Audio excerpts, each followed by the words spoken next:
All right, guys, what I'm going to do today is talk about Taylor series and Taylor polynomial, which are sort of the same thing, because if you're thinking about Taylor series, a series is a sum of terms, and if you think about a polynomial, it's made up of multiple terms. Okay, so the first thing I'm going to do is just kind of go through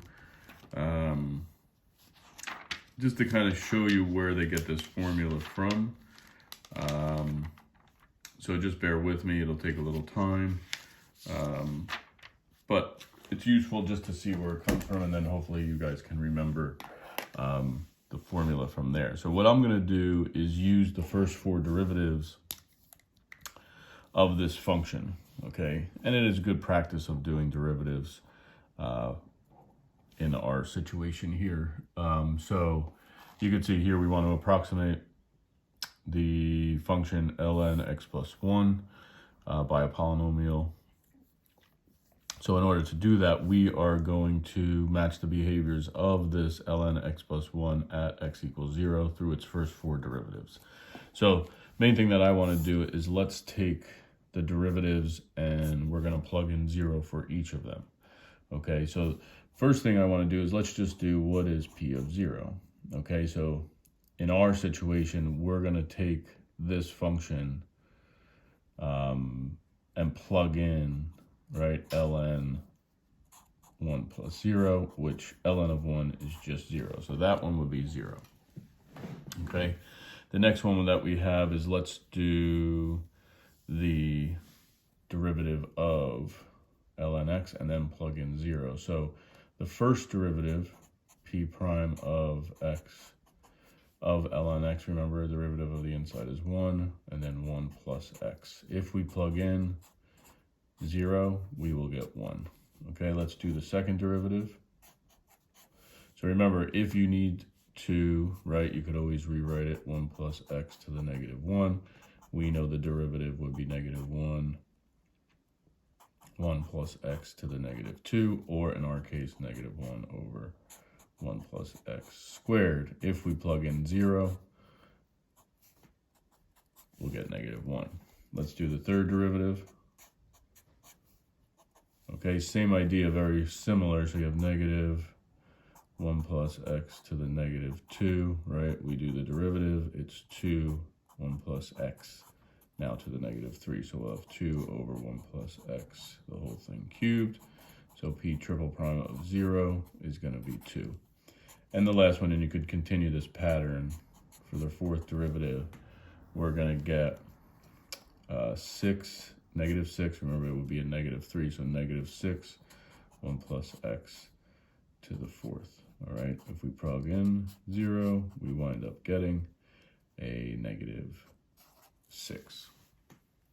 Okay, so the next thing I want to show you guys is, with that, if we know that these are our derivatives that has to match this polynomial, then let's just take the first four derivatives of this polynomial as well, and then we could set some things equal. Okay, so what I mean by that is, let's do, right, first derivative of the polynomial itself. Okay, so constant would be a sub 0, right, that's 0. A sub 1 is just going to, a sub 1x is going to be a sub 1 plus 2 a sub 2 x, right, and then plus 3 a sub 3 x squared, and plus 4 a sub 4 x to the third. And I'm just going to continue this process. Second derivative will be 2a sub 2 plus 6a sub 3x, right, and plus 12a sub 4x squared. And let's do the third. And here I'll wind up getting 0, right, 6a sub 3 plus 24a sub 4x, and then the fourth derivative would just wind up being 24a sub 4, okay? My next step, what I want to do is kind of set these two equal, okay? So think about plugging in 0 into all our derivatives and kind of setting them equal here, and even plugging in 0 in here, so you could get a sub 0 is going to be a specific number as well. So noticing like here, if I plugged in 0 for all these terms, I would get a sub 0 is going to equal 0. Okay, if I plug 0 into all these terms for x, I just am left with a sub 1. So a sub 1 is going to equal, see, when p prime of 0 is 1, we know that's going to be 1, okay? And I'm going to continue to do this. A sub 2, so if I'm plugging in 0 here, I get 2a sub 2, right? Plug in 0, 0, I get 2a sub 2, and that's my second derivative, has to be -1. And then 6a sub 3 is going to equal my third derivative, right? So you see 6a sub 3, this would wind up being 0 when you plug in. You get 2. And my last one would be 24a sub 4 is going to equal a -6. Just by matching the derivatives of ln, right? Or ln, maybe up here, with my derivatives of the power function polynomial, okay? Now, what we're really doing is trying to find out, like, what would our constants be to match this polynomial. And the way it works is you found a sub 0, a sub 1 already, so you could plug those into our polynomial here. But, you know, we're going to wind up solving for a sub 2, 3, and 4, and you could see. So I got the first two. That means a sub 2 is going to equal -1/2.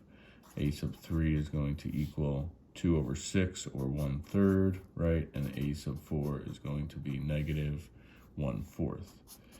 So when you're writing your polynomial, like the polynomial that is going to represent ln x plus 1, or 1 plus x, you're just now putting in all the coefficients for a polynomial. So it's 0 plus x, right? Because a sub 1, right? And then -1/2 x squared, and then plus 1/3 x cubed, and -1/4 x to the 4th. And that would be the polynomial that represents ln of 1 plus x, okay? Couple things, though, that I want to go over is where the formula is coming by to get these values, because we don't want to do this process over and over again if we don't have to.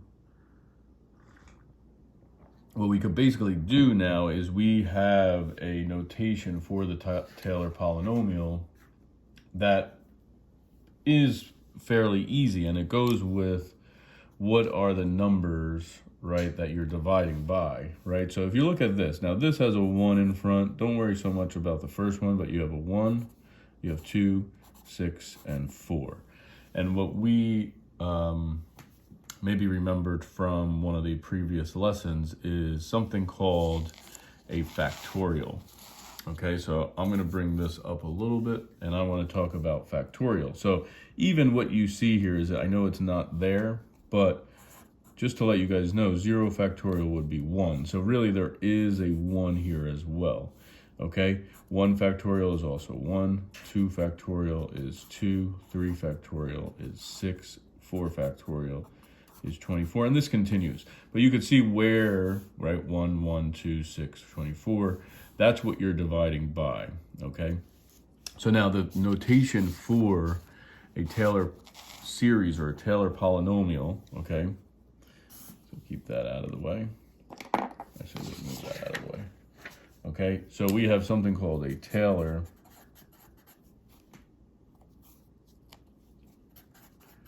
polynomial. And this is going to be centered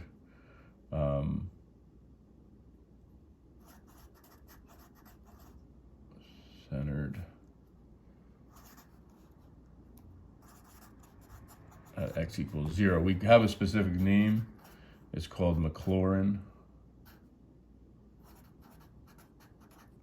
series or polynomials. And that just means it's centered at 0. That's why it's called Maclaurin, okay? But it's still a Taylor polynomial. Now, the definition and the notation that you're going to have is that it's going to be f of 0 plus f prime of 0, x plus, so if you notice, like f of 0 was 0, f prime of 0 was 1, right? 1, and then x. And then plus f double prime of 0, x squared, and divided by 2 factorial. Okay, so you could see, like, every time we do this, the 2 matched with our degree. Whoops, let me bring this back. You can see the 2 matched with our degree here. So 2 factorial, right, matched with our power. 3 factorial was 6, matched with our power. 4 factorial was 24, matched with our power. And this will continue, right? So you have plus dot dot dot plus.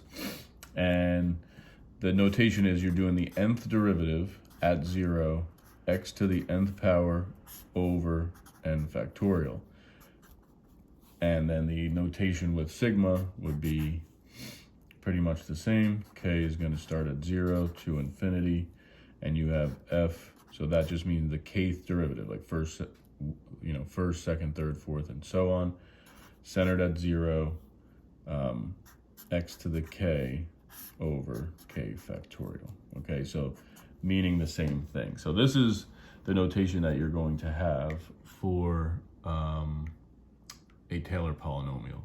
I'm going to do a couple more examples that I could show you guys how to do this. All right, but this is formula right here is what you want to really remember. And then we'll do another one when it's centered at a different number to make it a little bit different. But it's pretty much the same thing. So hopefully you get the idea of Taylor polynomial just with my little exploration. You guys could try on your own. It works every time. But now we can use this formula. So on my next video, we're going to use this formula rather than doing the process I did earlier. All right, thank you.